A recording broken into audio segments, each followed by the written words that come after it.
Grad Zenica je dugogodišnji partner Plazma sportskih igara mladih i pokrovitelj regionalnog takmičenja u Zenici. Takmičenja smo započeli Podravka kupom, turnirom u rukometu.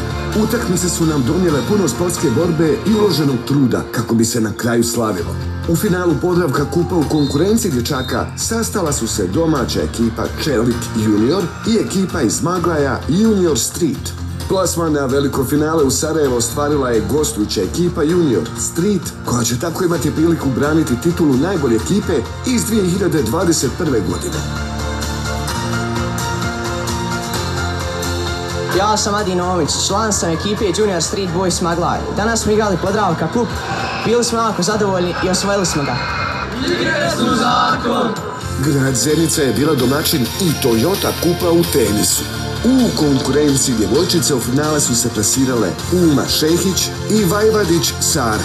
Ovaj put spretnija je bila Uma, koja je se pobjedom plasirala na veliko finale u Sarajevu. Ja sam Uma Šehić, dolazim iz Zenice i danas sam pobijedila u Toyota kupu u tenisu i radujem se što ću nastaviti dalje.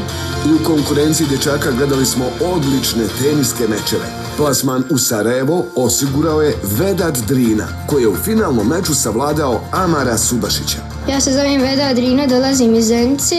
Danas sam učestvovao u Toyota kupu u tenisu i osvojio sam prvo mjesto i jako sam zadovoljna što ću nastaviti takmičenje. Uzbudljivo je bilo i na terenima Intesa San Paolo kupa u odbojci. Još jednom smo se uvjerili da je odbojka omiljeni sport kod djevojčica. Gledali smo odlične odbojkaške mečeve sa uigranim akcijama. U finalnoj utakmici sastale su se ekipe iz istoimenog kluba OK Čelik, a pobjedu plasma na veliko finale ostvarila je ekipa Čelik 1. Zdravo, ja sam Lila, ja sam sa svojim ekipom Čelik 1 osvojila prvo mjesto na Intesa San Paolo kupu i radujemo se na nastavku takmičenja.